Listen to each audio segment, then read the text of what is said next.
Welcome back, everyone. Ready for another deep dive? This time, we're all about maximizing business growth. We're going to be pulling some seriously valuable insights from this awesome YouTube video I found. Yeah, it features entrepreneur and investor Alex Hormozy, just answering questions from all kinds of business owners. Real people facing real challenges. Exactly. And you know what's so cool? The businesses are all over the map. Right, like we're talking everything from bleacher rentals to executive coaching, the whole spectrum. And yet, there are these universal strategies that apply across the board. It's amazing how much we can learn from each other regardless of the industry.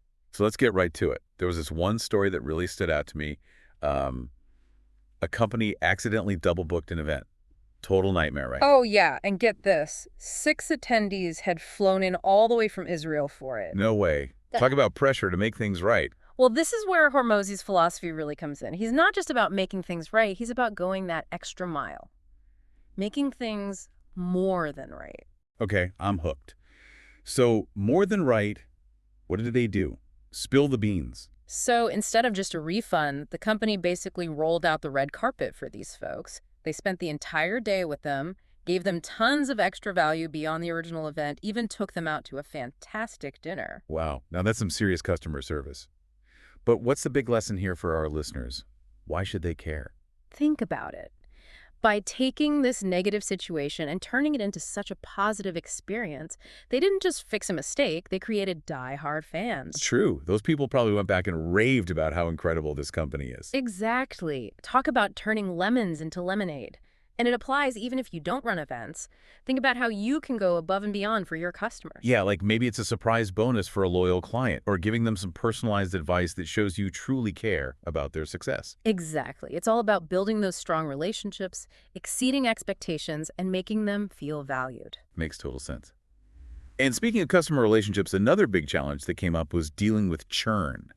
There was this one business owner struggling with a 30% churn rate, all because of low client engagement. Oh, yes. That one was fascinating. It really highlighted how critical that initial onboarding process is. For sure. What were they doing wrong? Well, their approach was pretty impersonal. They'd just show the client a calendar, book them into a group session, and then rely on automated reminders. Oof. I can see why people might drop off. There's no personal touch, no feeling of connection. Exactly. It's like being thrown into the deep end without knowing how to swim. People need to feel invested in the process, right? Absolutely. They need to understand why they should show up, what's in it for them. So what did Hormozy recommend? He suggested a total overhaul of their onboarding. Instead of throwing people into a group right away, he said start with 4 to 6 one-on-one sessions. Build that initial buy-in. Smart. You build that rapport first, establish trust, and then introduce them to the group dynamic. Right. And he had this really cool technique called BAM Fam. Basically, you book the next session during the current one. Wait, really? That's genius. You're catching them in that positive mindset when they're feeling good about the experience. Exactly. It prevents those second thoughts from creeping in later. And this brings us to a point that might seem obvious but gets overlooked a lot. Data-driven decisions. Oh, data's king. I'm guessing there's a story here that illustrates why. There is. Hormozy talked about this entrepreneur fighting a 50% churn rate, but they weren't tracking the root cause. Turned out it was low product consumption. They were trying to fix a problem without knowing what was causing it. Oh, I get it. Like trying to fix a leaky faucet without finding the source of the leak first. You end up wasting so much time and effort. Exactly. So measure what matters. Figure out those key metrics that give you real insight into your business. Understand customer behavior. Basically, don't just assume you know what's wrong. Gather the data to back it up. Solid advice. Absolutely. Okay, now this next story is something I think a lot of entrepreneurs struggle with. It was about this career coaching business, absolutely killing it, bringing in $7.2 million in revenue. Wow, that's impressive. What's the problem then? Well, they were feeling tempted to pivot into the B2B space, like ditch what they were doing and chase something new. Classic grass is greener syndrome. It's so easy to get distracted by the next shiny object, even when what you're doing is already working. I know, right? It's like that shiny object syndrome we've all experienced at some point. And Hormozy's advice was spot on. He basically said, why change a winning formula? Focus on scaling what's already working. It's about recognizing your strength and doubling down on them instead of constantly chasing the next big thing. Right, and sometimes that means recognizing what's holding you back. That's what we'll be exploring next, the concept of constraints. Okay, so constraints. What exactly are we talking about here? So Hormozy's idea is that your biggest constraint is basically the answer to the question, why can't we do more? Interesting. So it's about finding that bottleneck that's stopping you from growing, right? Got it. And he used this example of a bleacher rental company. They were doing okay, but the owner felt stuck. Turned out the issue wasn't the market or anything like that. It was their leadership team. Really? What was holding them back? They weren't delegating. Happens all the time, especially as businesses grow. Leaders cling to those tasks they should be handing off. Yeah, I can see that. They built the business, so they feel like they're the only ones who can do it right. Totally understandable, but it's limiting in the long run. So, Hormozy's advice is to fix those internal bottlenecks first.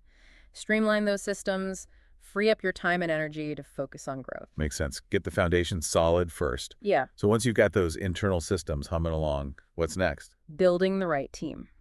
And Hormozy has this really interesting concept: recruit for the smallest skill deficiency possible. Okay, so find people who are almost perfect for the role. Yeah. Like he gave this example of hiring a CFO. Imagine you find someone brilliant financially, but they're a total jerk. Ouch. Yeah, that's a tough one. You want their skills, but their personality could be a nightmare. Exactly. So you have to weigh it out. Can that jerkiness be coached? Or is it just who they are? Right. Some things can be learned, but if it's a personality clash, that can really poison a team. Absolutely. And while skills can be taught, self-awareness and a willingness to learn are essential in anyone you bring on board. I like that. So not just skilled, but open to growth. Yeah. Okay, what about once you've got the right people? How do you make sure they succeed? Hormozy is big on specificity when it comes to training. He says, stop doing this, start doing that, keep doing this.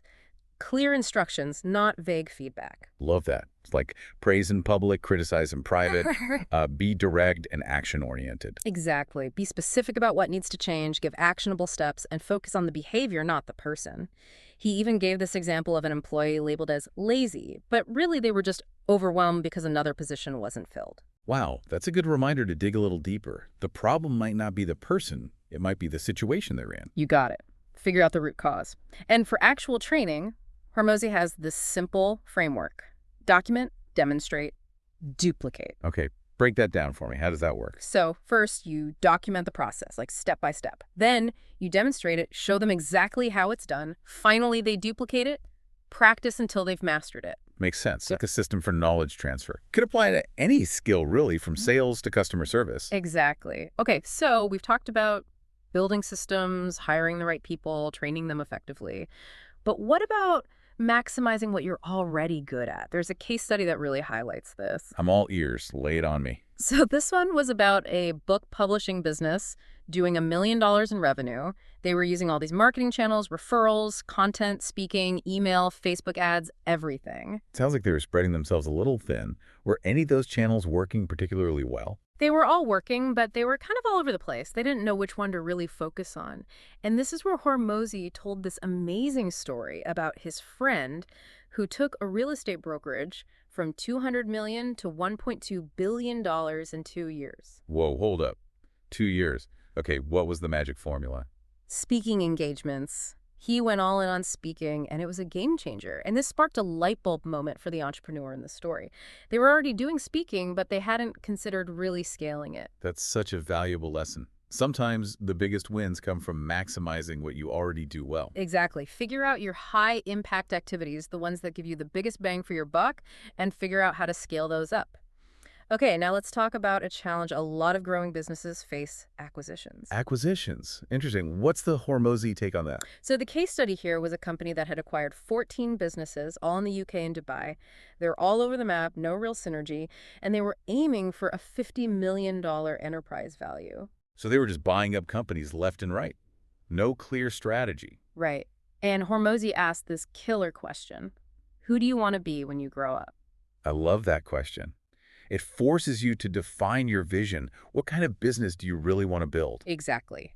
And that question led to two potential paths. One was to just focus on the top performers, maybe sell off or go passive with the rest. Streamline the portfolio, focus on the winners. Exactly. The other option was to go vertical. Find synergies between the businesses, turn that portfolio into a powerhouse in a specific niche. Interesting. So 2 different approaches, but both valid depending on their goals. That's the key takeaway. Have a clear vision for your acquisition strategy. Are you building a conglomerate? Or are you looking for strategic alignment to create something bigger? Ask those questions before you start spending big bucks on acquisitions. Solid advice. Well, Okay, this last story really highlights the power of shifting your perspective. yeah. It was about a health and wellness business owner facing a practitioner shortage. Yeah, that's a common challenge these days. It's tempting to diversify when you hit a roadblock like that, right? Start something new, like an e-commerce business. But Hormozy had a different suggestion. He said focus on solving that core constraint. In this case, reframe the business. Think of it not as physical therapy, but as recruiting physical therapists. Ah, I see. So instead of trying to do everything, double down on the one thing that's holding you back. Exactly. And then apply your customer acquisition tactics to talent acquisition. Referrals, incentives, targeted outreach, all those strategies can be adapted. So smart. Thinking outside the box, using familiar solutions in a new way. It's all about looking at things from a fresh perspective. And with that, I think we've covered some really powerful frameworks for maximizing growth. Wow, that was a whirlwind of insights. We've covered so much, from turning setbacks into opportunities to building a team, leveraging your strengths, even navigating acquisition strategically. I feel like my brain is on fire with all these ideas. Yeah, it's been a lot to take in, but super valuable stuff. Absolutely. So before we wrap things up, let's do a quick recap. Hit those key takeaways one more time. Okay, sounds good. We started with that idea of turning setbacks into opportunities, right? Those more than right moments that make people love your business. Yes. And then we talked about that onboarding process, making your clients feel supported and engaged right from the get-go. Super important. And then, of course, data-driven decisions. Data, data, data. Using those metrics to solve the right problems, not just guessing. Right. And we can't forget about that shiny object syndrome. Oh, yeah, so easy to get distracted. Stay focused. Scale what's working before jumping onto something new. Makes sense. And then we dove into constraints, figuring out what's holding you back, whether it's internal stuff like delegation or external challenges like finding the right people. Exactly. And it all comes back to that strategic thinking. Building a great team, scaling your marketing, even approaching acquisitions with a clear vision. So much good stuff. It's really about having that clear vision for your business, aligning everything you do with that vision. I love that. Okay, now, before we let everyone go, I want to leave our listeners with something to chew on, something to really think about as they apply all these amazing frameworks to their businesses. Absolutely. Out of everything we talked about today, it really boils down to this. What's your biggest constraint right now? What's the one thing that's stopping you from hitting those big goals? Once you figure that out, think about how you can use what we've learned from Hormozy to break through those barriers and unlock that next level of growth. It might feel overwhelming at first, but remember, those answers are often right there in front of you. It's about shifting your perspective, questioning those assumptions you have, and taking action. And hey, we've got your back. Make sure to check out the show notes. We'll have links to Alex Hormozy's stuff and other resources that can help you out on this journey. Keep diving deep. We'll catch you in the next episode.